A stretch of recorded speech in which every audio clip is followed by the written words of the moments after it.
चलिए important question की video लेके मैं आ गया हूँ। इस वीडियो में हर चैप्टर से जो जो टॉपिक लास्ट टाइम तुमको पढ़ने चाहिए या जो इम्पोर्टेंट हैं या जिसने कम पढ़ा है उसको वो टॉपिक चाहिए कि सर ये टॉपिक आ जाए तो हम इसके बाद में हमारे अच्छे नंबर लगभग आ जाएं, तो वो टॉपिक देखते हैं चैप्टर वाइज। मैं इसको थोड़ा सा जल्दी जल्दी बताता चलूँगा क्योंकि टाइम तुम्हारे पास भी नहीं है फालतू ज़्यादा देखने का, ज़्यादा वीडियो देखने का, इसलिए जल्दी जल्दी से स्क्रीनशॉट ले लेना चैप्टर वाइज। चैप्टर नंबर 1 में से देखो, आवेश संरक्षण और आवेश का क्वांटीकरण, ये वाला टॉपिक पढ़ लेना। Conservation and quantization of charge, इसके साथ साथ इनकी खोज किसने किया, इनको किसने दिया, इन नियमों को, ये भी एक बार पढ़ लेना। दूसरा है विद्युत बल रेखा के दो उपयोग पूछ लेता है वो। गाउस का नियम, इसे प्रूव भी करवा सकता है, प्लस इसका छोटा मोटा न्यूमेरिकल पूछ लेगा। स्मॉल टाइप के न्यूमेरिकल में आ सकता है इलेक्ट्रिक फील्ड यानी कि विद्युत बल से संबंधित और विद्युत क्षेत्र से संबंधित न्यूमेरिकल पूछ सकता है। इसके बाद में गाउस के नियम के जो अनुप्रयोग हैं, गाउस के नियम के जो अनुप्रयोग हैं उसमें से ये दो अनुप्रयोग ज़्यादा इंपॉर्टेंट रहते हैं।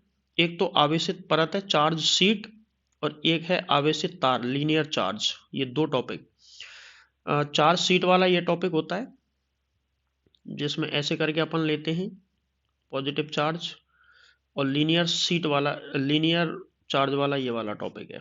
इन दोनों टॉपिकों को ढंग से कर जाना, इनमें से कुछ ना कुछ आ जाएगा। दूसरे चैप्टर पे चलते हैं। दूसरे चैप्टर में देखिए विभव की परिभाषा, और इसका मात्रक बहुत पूछता है पेपर में। मात्रक इसके दो हैं, एक तो वोल्ट है, एक न्यूटन पर कूलम, वो वाला मात्रक भी इसका याद रखें। न्यूटन पर कूलम नहीं है, इसका मात्रक होता है, एक तो होता है वोल्ट और एक इसका मात्रक होता है जूल पर कूलम। ये दोनों मात्रक ध्यान रखें इसके। ये इसका मात्रक है, ये इसका मूल मात्रक है, तो कोई सा भी पूछ सकता है, ऑप्शन में भी पूछ सकता है।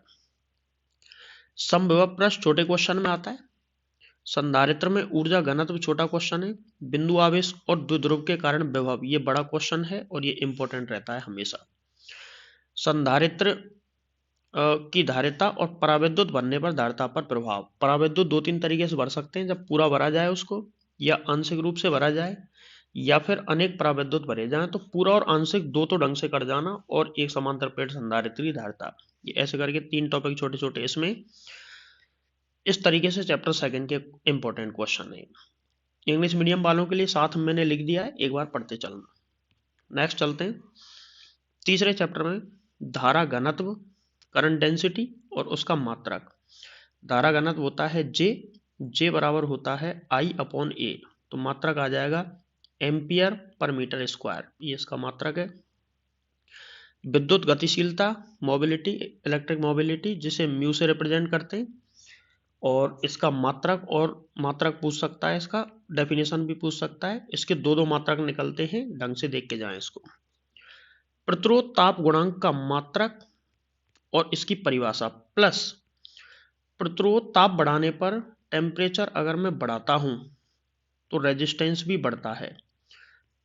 इस फॉर्मूले पर आधारित एक आध न्यूमेरिकल पूछ सकता है, तो इसको एक बार देख के जाना। तीन चार बुक में इसके न्यूमेरिकल दे रखे। सेल का ईएमएफ और टर्मिनल वोल्टेज, ये दो टॉपिक हैं, इनमें डिफरेंस पूछ सकता है, या इनकी दो दो डेफिनेशन है, तो इनको भी पढ़ के जाएं।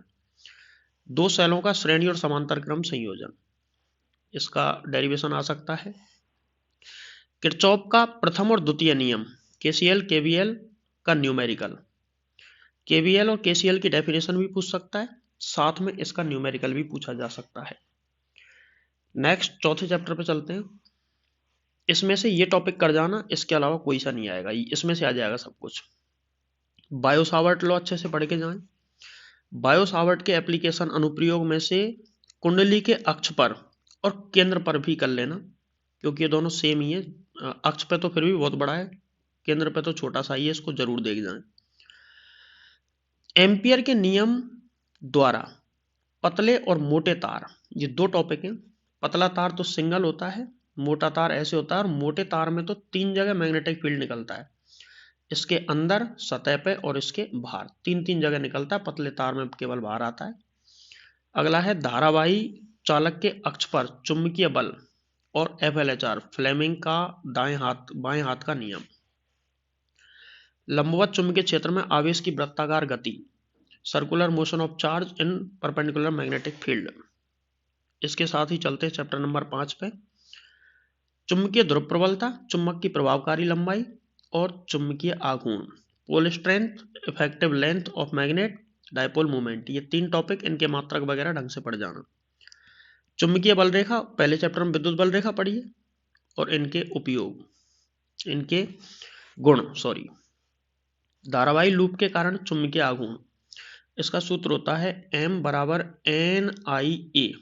ये वाला फॉर्मूला जिसमें प्रूफ होता है वो वाला डेरिवेशन करके जाएं। प्रतिचुंबकीय, अनुचुंबकीय और लौचुंबकीय पदार्थ, इसको जरूर देख के जाएं, इसमें से छोटा क्वेश्चन बनेगा। चुंबकीय क्षेत्र, चुंबकन क्षेत्र और चुंबकन तीव्रता और चुंबकन प्रवृत्ति, मैग्नेटाइजेशन फील्ड, मैग्नेटाइजेशन इंटेंसिटी, और इस वाले टॉपिक को अच्छे से पढ़ के जाएं। चैप्टर नंबर 6 फैराडे के 2 नियम है, फर्स्ट लॉ और सेकंड लॉ, इनको ढंग से पढ़ के जाएं। लेंज लॉ आ सकता है और लेंज लॉ के द्वारा प्रेरित धारा की दिशा, डायरेक्शन ऑफ इंड्यूस्ड करंट, इसका कोई क्वेश्चन आ जाएगा।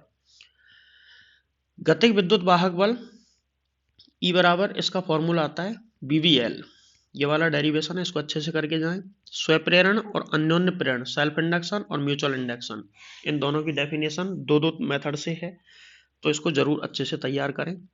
प्रणालिका में ऊर्जा घनत्व, ये लास्ट टॉपिक है इसका, इसको अच्छे से तैयार करके जाएं। 7वां चैप्टर में से वर्ग माध्य मूल धारा IRMS या फिर ERMS, वर्ग माध्य मूल वोल्टता, रूट मीन स्क्वायर, करंट और वोल्टेज, इस पे आधारित न्यूमेरिकल पूछा जा सकता है, तो इसको तैयार करके जाएं 1 नंबर में, आधे नंबर में। LCR सर्किट में कुछ बताने की जरूरत नहीं है, कंप्लीट इसको पढ़ के जाना है, इसमें से कुछ ना कुछ इसी में से आएगा। LCR सर्किट में ही एक टॉपिक है रेजोनेंस, रेजोनेंशियल फ्रीक्वेंसी वगैरह वो सब पढ़ के जाना है। शक्तिहीन या वाटहीन धारा, वाटलेस करंट, और इस बार सबसे इंपॉर्टेंट टॉपिक, ट्रांसफार्मर को कंप्लीट पढ़ के जाएं। ट्रांसफार्मर किसे कहते हैं, क्या होता है, कौन से सिद्धांत पे काम करता है, इसकी बनावट क्या होती है, इसके फॉर्मूले, साथ में ही फॉर्मूलों के साथ साथ इसमें एनर्जी लॉस, ऊर्जा हानि, ट्रांसफार्मर में एनर्जी लॉस यानी कि ऊर्जा हानि, ये टॉपिक इंपॉर्टेंट रहेगा। नेक्स्ट चैप्टर नंबर 8, एक टॉपिक है इसमें विस्थापन धारा, इसको अच्छे से पढ़ के जाना है। साथ में मैक्सवेल के 4 समीकरण, चारों के चारों समीकरण पढ़ के जाने। विद्युत चुम्बकीय तरंग का जो वेग होता है, फॉर्मूला उसका ये है। इस पे आधारित कुछ न्यूमेरिकल या फिर डायरेक्ट फॉर्मूले पे आधारित कुछ ना कुछ पूछ सकता है वो। इसके बाद 4th जो क्वेश्चन है इसमें मुझे बताने की कोई जरूरत है नहीं, ये तो किताब में टेबल बन रही है, उसको देख लें। विद्युत चुम्बकीय तरंगें कौन कौन सी होती हैं, टोटल 7 प्रकार की होती हैं। उनकी वेवलेंथ कितनी होती है, तरंगदैर्घ्य कितनी होती है, उनके क्या क्या यूज हैं और कहाँ से इनका प्रोडक्शन होता है, उत्पादन कहाँ से होता है। प्लस संसूचन भी पढ़ सकते हो, संसूचन किस उपकरण द्वारा या किस तरह इनको पता लगाया जाता है इनका। आगे चलते हैं चैप्टर नंबर 9। अब 9 चैप्टर अकेला ही 7 नंबर का है, रे ऑप्टिक्स, 7 मार्क्स का चैप्टर है। इसको एक बार देखें। छोटे क्वेश्चनों में दर्पण के लिए R और F में संबंध, फोकस दूरी इतनी है तो वक्रता त्रिज्या बताओ, इस पे आधारित क्वेश्चन। स्नेल्स लॉ पूछ सकता है, अपवर्तनांक पे आधारित, या तो छोटा न्यूमेरिकल या फिर इसमें इनको डायरेक्ट परिभाषित करवा लेगा, डेफिनेशन पूछ लेगा। लेंस की क्षमता परिभाषा पूछ सकता है, मात्रक भी पूछ सकता है, डायोप्टर होता है इसका मात्रक। साथ में पूर्णांतरिक परावर्तन, छोटा क्वेश्चन बनता है, क्रांतिक कोण की परिभाषा पूछ सकता है। ऑप्टिकल फाइबर अच्छे से पढ़ के जाएं क्योंकि अच्छा टॉपिक है। अब आते हैं बड़े क्वेश्चनों में। इस चैप्टर में बड़े क्वेश्चन जैसे कि एक लेंस सूत्र 1/f बराबर 1/b माइनस 1/u, गोलीय सतह द्वारा अपवर्तन का फॉर्मूला आता है μ2/b माइनस μ1/u बराबर μ2 माइनस μ1/r, ये वाला फॉर्मूला जिसमें प्रूफ होता है वो डेरिवेशन अच्छे से करके जाए। लेंस निर्मात्री सूत्र 1/f बराबर 1 μ2 माइनस 1 1/R1 माइनस 1/R2। ये वाला डेरिवेशन है जिसको अच्छे से निकाल के जाना है। इसके साथ माइक्रोस्कोप और टेलीस्कोप, माइक्रोस्कोप में दोनों सिंपल भी और कंपाउंड भी, सिंपल कंपाउंड दोनों, मतलब सरल और संयुक्त। टेलीस्कोप परावर्तक वाला करके जाना है, सॉरी अपवर्तक वाला करके जाना है, अपवर्तक, परावर्तक नहीं करना है, यानी कि रिफ्रैक्टिंग वाला करना है, रिफ्लेक्टिंग वाला नहीं करना। आगे देखो 10वां चैप्टर, हाइगेन के प्रिंसिपल के अनुसार रिफ्लेक्शन और रिफ्रैक्शन, अपवर्तन और परावर्तन की व्याख्या। व्यतिकरण किसे कहते हैं ये पूछ सकता है, संपोषी व्यतिकरण किसे कहते हैं, विनाशी किसे कहते हैं, छोटी मोटी बातें, इनका कलांतर कितना होता है, पथांतर कितना होता है, ये सब चीजें। यंग का डुअल स्लिट एक्सपेरिमेंट अच्छे से देख के जाना। विवर्तन में केंद्रीय उच्चिष्ट की चौड़ाई, फ्रॉनहोफर जो विवर्तन है उसके अंदर जो केंद्रीय उच्चिष्ट बनता है उसकी चौड़ाई, ये वाला डेरिवेशन जरूर निकाल के जाएं। मेलस का नियम, ध्रुवित, अध्रुवित और आंशिक ध्रुवित प्रकाश का संसूचन और आंशिक ध्रुवित प्रकाश की परिभाषा, प्लस समतल ध्रुवित, समतल ध्रुवित, प्लेन पोलराइज्ड लाइट, समतल ध्रुवित प्रकाश, इसके बारे में पढ़ के जाना है। वृत्तीय ध्रुवित और दीर्घवृत्तीय ध्रुवित, इनको भी एक बार निकाल जाना। चैप्टर नंबर 11, दहली आवृत्ति, दहली तीव्रता, थ्रेशोल्ड फ्रीक्वेंसी और थ्रेशोल्ड वेवलेंथ, आइंस्टीन इक्वेशन अच्छे से पढ़ के जानिए। वोल्टेज और करंट, यानी कि आरोपित वोल्टता और प्रकाश विद्युत धारा के बीच में ग्राफ, विभिन्न आवृत्ति और विभिन्न तीव्रताओं पर, इसको अच्छे से पढ़ के जाना। इसी में एक छोटा सा टॉपिक और आ जाएगा, वो है निरोधी विभव, बैरियर वोल्टेज, इसको ढंग से निकाल के जाएंगे। डी ब्रोगली प्रिंसिपल पर आधारित कुछ ना कुछ न्यूमेरिकल ही आएगा, 1 मार्क्स का, 1 नंबर का न्यूमेरिकल डी ब्रोगली प्रिंसिपल पे आ जाएगा। Lambda is equal to H upon P, इस वाले फॉर्मूले बेस्ड कुछ ना कुछ न्यूमेरिकल आ जाएगा। हो सकता है इलेक्ट्रॉन के लिए पूछ ले, प्रोटॉन, अल्फा पार्टिकल और ड्यूट्रॉन, 4 है हमारे सिलेबस में, तो चारों पे डायरेक्ट पूछ सकता है या वेलोसिटी और मास दे के पूछ सकता है। अब चैप्टर नंबर 12 है परमाणु, एटम। इसमें कुछ इंपॉर्टेंट ऐसा है नहीं, छोटा सा चैप्टर है, पूरा पढ़ के जाएंगे इसको। 13 चैप्टर है, काट पीट के छोटा कर दिया है, इसको पूरा पढ़ के जाएंगे, इसमें ज्यादा दिमाग लगाने की जरूरत नहीं है, पूरा ही इंपॉर्टेंट है। लास्ट 14 चैप्टर, इस वाले चैप्टर को एक बार ध्यान से देख लो लाला। इस वाले में से स्मॉल जो क्वेश्चन है, स्मॉल क्वेश्चन का कोई ठिकाना नहीं है, कहीं से आ सकता है। इसके लिए तो अगर तुमने साल भर पढ़ाई करी है तो तुमको दिक्कत नहीं आएगी, और अगर जल्दबाजी में पढ़ना चाहते हो तो छोटे मोटे टॉपिकों को जल्दी जल्दी से पढ़ जाना। बड़े बड़े क्वेश्चन मैं बता रहा हूं जहां से आ सकते हैं। फॉरवर्ड और reverse bias PN junction diode के लिए कैरेक्टरिस्टिक कर्व यानी कि ग्राफ बनाने, और रेक्टिफायर दिष्टकारी, इसमें अर्ध तरंग भी है, हाफ वेव, अर्ध तरंग प्लस पूर्ण तरंग, फुल वेव रेक्टिफायर, दोनों अच्छे से पढ़ के जाने। या फिर क्वेश्चन बनाएगा वो इस तरीके से कि पी टाइप सेमीकंडक्टर क्या होता है, एन टाइप क्या होता है, दोनों का क्रिस्टल संरचना बनाइए या दोनों के लिए ग्राफ बनाइए, ये सारी बातें इससे पूछ सकता है। छोटी सी एक डोपिंग है, डोपिंग में 2 तरीके के डोपेंट होते हैं, ट्राइवेलेंट और पेंटावेलेंट, ये सब अच्छे से पढ़ के जाएं, त्रिसंयोजी और पंचसंयोजी। इस टाइप के क्वेश्चन बोर्ड में आएंगे, मैं तुम्हारा ज्यादा टाइम खराब नहीं करूंगा, सारे क्वेश्चनों के स्क्रीनशॉट ले ले, इनमें से ही ज्यादातर क्वेश्चन आएंगे। अब कैसा पेपर आएगा, इसके लिए मैं तुमको एक मॉडल पेपर देता हूं जो मैंने बनाया है, एक बार इसको देख ले। इस तरह का पेपर आएगा बोर्ड में। जैसे पहला जो क्वेश्चन होता है, पहले क्वेश्चन में ये देखिए, पहले क्वेश्चन के अंदर 16 ऑब्जेक्टिव क्वेश्चन आएंगे, 16 आएंगे, आधे आधे नंबर के, 8 नंबर का टोटल क्वेश्चन होगा। परावैद्युतांक का मात्रक होता है, इनमें से परावैद्युतांक का मात्रक कौन सा है। दूसरा, संधारित्र में ऊर्जा घनत्व, ये मैंने उसमें भी लिखवाया है। तीसरा, विद्युत सेल के लिए आवेशन के समय, देखो पहले 2 क्वेश्चन के आंसर सीधे मिल जाएंगे तुमको, लेकिन तीसरे का आंसर।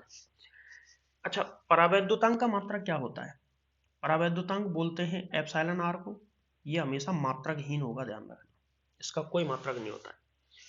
संधारित्र में ऊर्जा घनत्व की अगर हम बात करें तो संधारित्र में कुल ऊर्जा का तो फॉर्मूला ये रहा, ये भी कुल ऊर्जा का है, ये ऊर्जा घनत्व का गलत फॉर्मूला है, सही फॉर्मूला ये है। देखो, सेल के लिए आवेशन के समय ई ज्यादा होता है कि बी, या बी ज्यादा होता है कि ये दोनों बराबर होते हैं, कोई नहीं। तो मैं तुमको बता दूं, जनरली जब सेल डिस्चार्ज होता है तो ई हमेशा बी से ज्यादा होता है, परंतु जब चार्ज होता है तो मामला बन जाता है उल्टा। हमेशा ध्यान रखना, उस केस में बी ज्यादा होगा, ई कम होगा। निम्न में से अब्बा वेग का सही फॉर्मूला नहीं है। देखो, अब्बा वेग का ये सूत्र होता है, अब्बा वेग का ये सूत्र होता है, तो ये सही फॉर्मूला है, ये भी सही फॉर्मूला है, ये भी होता है, तो सही फॉर्मूला ये नहीं है। ये अपना आंसर सही होगा, मतलब ये गलत फॉर्मूला है एक तरीके से। कोई धारावाही चालक तार पर के चुंबकीय क्षेत्र में गतिशील है तो उस पर चुंबकीय बल होगा। देखो, चुंबकीय क्षेत्र के लंबवत, चुंबकीय क्षेत्र के समांतर, यहाँ पे एक शब्द आएगा, चुंबकीय क्षेत्र के समांतर गतिशील है।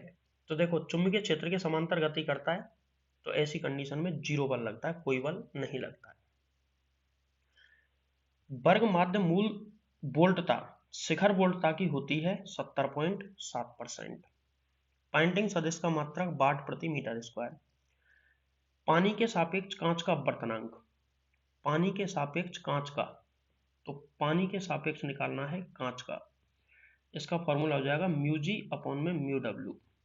म्यू जी होता है 3/2 और म्यू डब्ल्यू होता है 4/3। मल्टीप्लाई करेंगे 9/8, तो ये इसका आंसर है 9/8। ये गलत ऑप्शन छप गया है, ये आएगा 9/8, ना कि 8/9। ठीक, अगला क्वेश्चन, किसी माध्यम का अपवर्तनांक है 2, तो इसका क्रांतिक कोण कितना होगा? तो देख भैया, इसका फॉर्मूला होता है IC बराबर साइन इनवर्स 1/म्यू।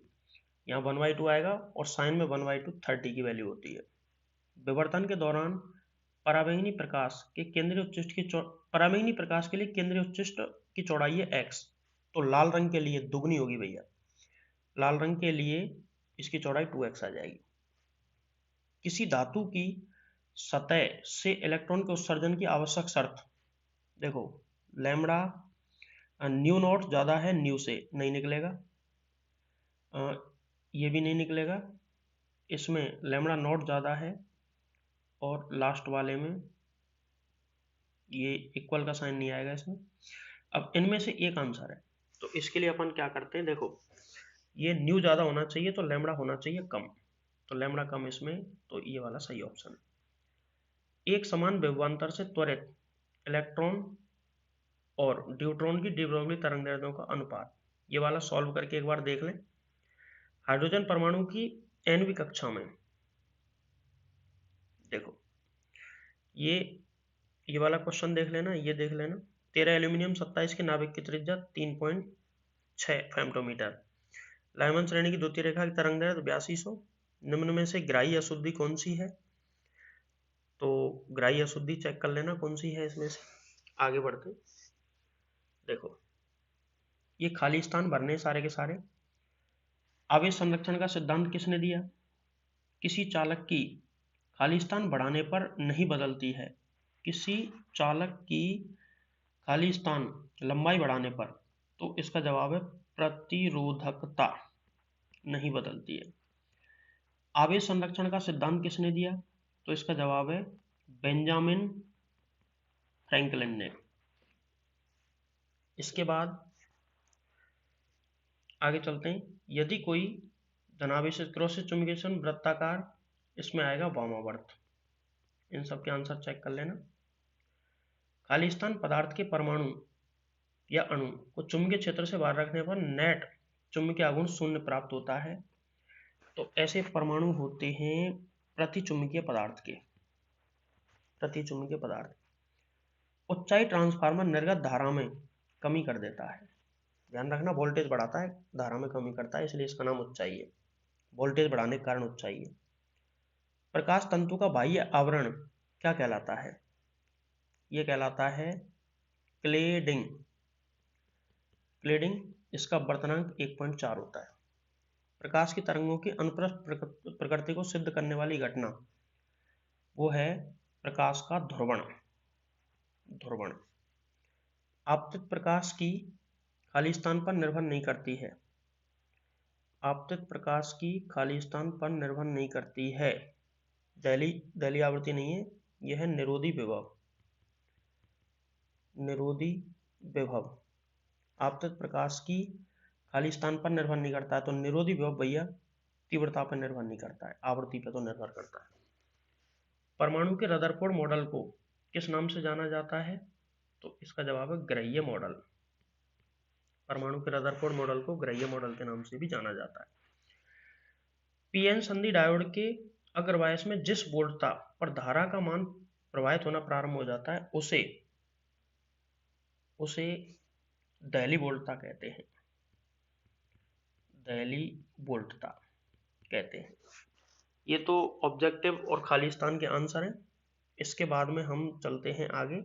एक एक नंबर के जो क्वेश्चन है इसका स्क्रीनशॉट ले लें और इन सभी क्वेश्चनों को सॉल्व करके देख लें। लगभग ऐसे ही क्वेश्चन तुमको पेपर में मिल जाएंगे।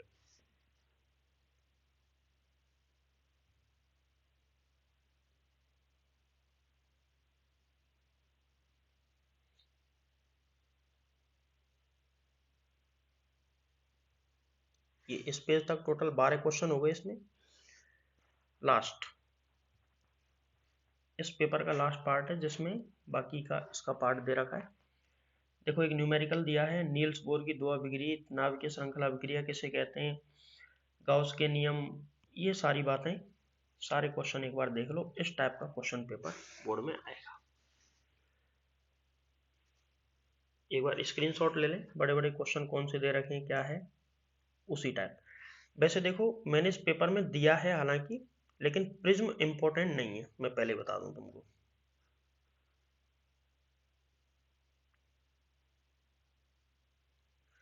Best of luck for exam.